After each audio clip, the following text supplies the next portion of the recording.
in studio for a little bit, and you guys were talking off the air, and I kind of knew what this was going to be about, but then you took a turn, and this is so far over my head that I'm going to let you ask most of the questions, and I'll just yell comments. Lucinda Miles, Volunteers for Youth Justice, and a number of other things. What does that mean? What are you by profession?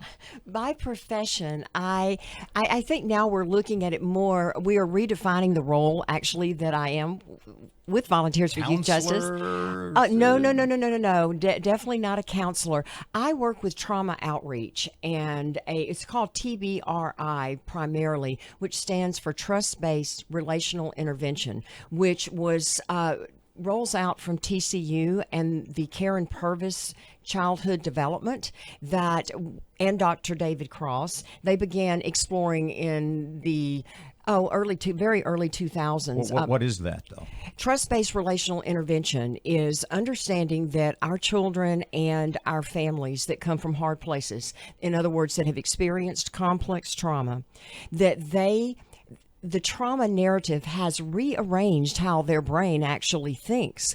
And by understanding how trauma affects the brain, we are able to train and empower our foster parents, our bio parents on skill sets that literally help to regulate these children when they have triggers. This is sort of, for lack of a better word, extension of when Aaron and I visited the Justice Center, and we were talking with Judges Young and Matlock, and they were attempting to explain to us that so many of the kids that come into that situation, that they literally are suffering from, because of their backgrounds, PTSD. Oh, absolutely. Explain that a little bit, please. Well, when a child has experienced trauma, and I'm talking about layers of trauma, through that again, their brain doesn't, those neurotransmitters that connect the left and the right hemisphere, they don't react like perhaps yours would or mine would. So when the children get reintroduced, so to speak, to their trauma, let's say they've come into that court environment and they might have a trigger. They might see an individual, they might be sitting in the courtroom and remember the last time that they heard that they wouldn't see a parent for a while. And these are triggers, and they are unable to process those triggers from the point of technically up in the prefrontal cortex, where they are able to be calm and peaceful about it. So we hope to, with this calming studio that we now have just done the grand opening on, that we are able to regulate these children. Claire Cox, you are a foster parent, is that correct? Yes, sir. You are the foster parent of 1, 2, 5, 11? 5. Seriously? Whiz. Yes, sir. What? Yes. Why? I have 5 children. Why? That's a really good question. We just want to serve these children. We're willing and open. You and your husband, right? Yes. And you've got 5? We have What 5 age? What age range? 1, 3, 5, and 13. What do you see in terms of the trauma they have been through? Is it very apparent? Oh, yes. One of my daughters, she's 3, and she's just learning to say a few words. And that comes from the complex trauma that happened before she was born, so in her mother's womb, and then the severe abuse that happened after she was born. And we don't think about that a lot, right? When children come from hard places, we think maybe they'll have a temper or all these different things, but it actually affects her speech, her development, her ability to walk. Lucinda, let me ask you this, because you talked about the trauma too. It changes how they learn, and we're now finally realizing we've got to change the programs in our public schools for these children. Is that on the way? Oh, it absolutely is. I am thrilled to say that Caddo Parish schools have just fully embraced the awareness of trauma and how their children that come in through that door and from the moment sometime they get on the bus and they're engaged in their school, that they are coming into those classrooms dysregulated from their trauma. And Caddo Parish has a very strategic plan in which they are going to be rolling out in layers, so to speak, how trauma in the school system. And this is going to be in all 61 of their schools. Trauma initiative, again, of understanding the trauma impact on their students. And then in the second layer of rollout, to my understanding will be that TBRI, which will give those individuals in the school hands-on skill sets, that when that child might be in the cafeteria and suddenly they've smelled something because their sensories are overloaded, and they smell something and they might melt down, what would that cafeteria worker do? What would the attendant do in order to help regulate that child and cause minimal disruption without within the other students and what's going on there? The acting out by the children, is that how it manifests itself in terms of the biggest problem you see with your 5? It can. One of my daughters is incredibly well behaved, and she just has a fuse that's 2 centimeters long. Her stomach will start hurting, and she just can't regulate herself. I think the behavior is most often what we see. The traumatized child in the lunchroom will have a kid come up behind him and say, "Hey, buddy, how are you?" And he'll turn around and hit him because he thinks he's trying to take his food. The child that's not traumatized will have a buddy come up to him and say, "Hey, buddy, how are you?" And he'll go, "Buddy, I'm doing great," because he knows he's going to get his next meal. And this is just as much instinctively because of the background from which they come. Yes. In other words, it sort of goes beyond what they logically know to something inside. Absolutely. When Miss Lucinda was talking about different parts of the brain, in the bottom part of the brain, if you talk about the hand model of the brain, you have your prefrontal cortex at the top where your fingertips are, and what's at the bottom? It's just that lower Just the staircase of the lower brain. Yes, I staircase of can't the go brain. medical for you. Where I keep all my ideas. Go ahead. Yes, and then you have the amygdala that's in between, like if you fold your thumb across your palm.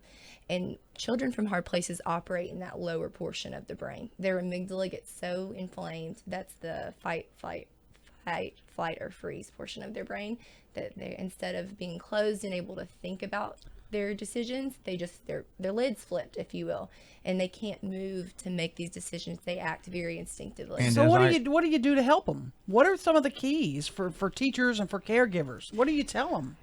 The first step through TBRI, and that we learn is the most vital thing, is you've got to take a moment to connect with that child. In other words, you have got to perhaps mirror the body behaviors. If it's a little child, you need to get on their level. So you've got a 3 or 4 or 5-year-old, which are many times not the most logical of creatures. And if they are reacting instinctively to something they knew, how do you connect with a 4-year-old and explain to them in that instant, the world here is not the world from which you come? I'd like to field a lot of that to Claire to share on that, but it wraps back around to a word that we call felt safety. Our children, there's one thing in understanding something intellectually, and another to where it really connects to the emotions and to the heart. We have many children that come into care that are hunger insecure, meaning they don't know where their next meal is coming from. They can be placed in a foster home such as Claire and Josh Cox, and know instinctively they're going to get fed. There's no question, and they're going to have regular meals and they're taken care of. But that ain't how it works. That's not how they think, and they might find these same children that were wanting to hoard food, or they come to the table and they are eating like ravenously because they think this could be it. So until that child feels safe, they cannot trust. And our goal, again, trust-based relational intervention, is to connect, and as quickly as we can. Sometimes it has to be very quickly if you're in a school setting or in a setting, and create that trust through connection. Is this curable is not the word? Is this something that can be completely corrected and fixed? Turned around. Yes. I like, I'm a counselor is my day job. I work for the Center for Children and Families. And what I like to say is, our life is like a book, right? So if I have 5 children and the first 1 through 3, 5, 13 chapters of their life is covered in mold, I can close that book, shove it under the table, and treat them like they're normal kids, and that mold's just going to keep growing in the dark, right? But if I can open that book up and shed light on it, and we can help work through these really hard times, that mold's never going to go away. Those pages are stained, but it will stop growing, and we can turn the page and read the rest of the story. This is basically, and I go back to our conversation with Judges Young and Matlock. This PTSD theory thing, and I'm not belittling it at all, just the opposite. This is a relatively new development. This is something relatively new, right? Or does it go back a lot longer than folks might realize? Or is it just being to the point where it's accepted and being implemented?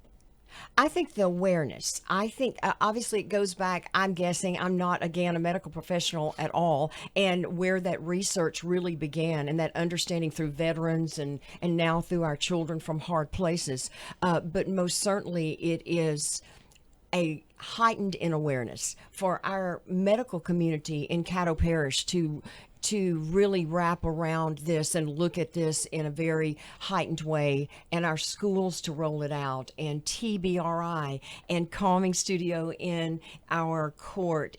We're on the cutting edge, I think, in so many ways. Louisiana is typically in the top 5 for child abuse and neglect.